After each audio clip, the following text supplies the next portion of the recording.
Eto na, may naglakas ng loob magtanong kay PBBM.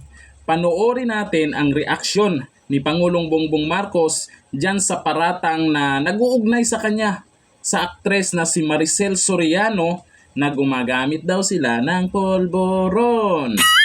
Titingnan natin at kayo na bahalang humusga kung ano yung reaksyon ni Pangulong Bongbong Marcos dito nung naitanong sa kanya. Ito, panoorin natin. Well daw po, Mr. President.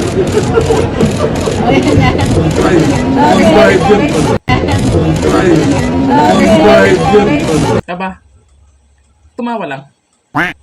Aba, tawang-tawa. Aba, ang daming tumasang kilay dito. Kasi hindi niya tinanggi. Wala siyang sinabi na hindi totoo yan. Hindi ba niya kilala si Maricel Soriano? Hindi ba niya na-meet yun? Wala. Wala. Para naman makuha sana yung panig ng Pangulo natin.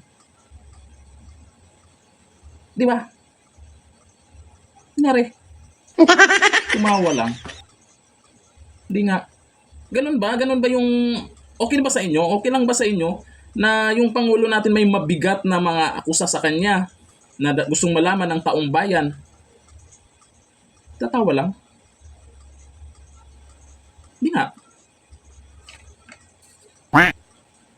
Inabangan ko pa naman talaga to kung ano yung masasabi niya dyan. Kasi ang dami na po ang nag-aabang sa hearing kung totoo o hindi.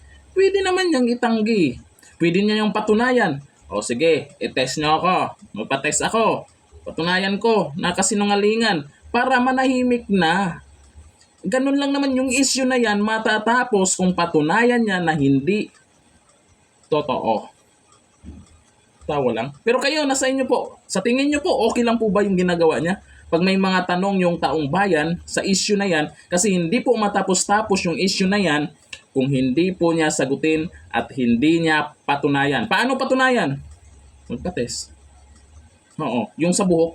Kasi yung nakaraan kasi, nung election, questionable din.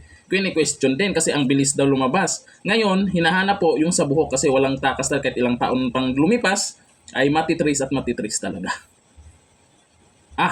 Ano ba naman yan?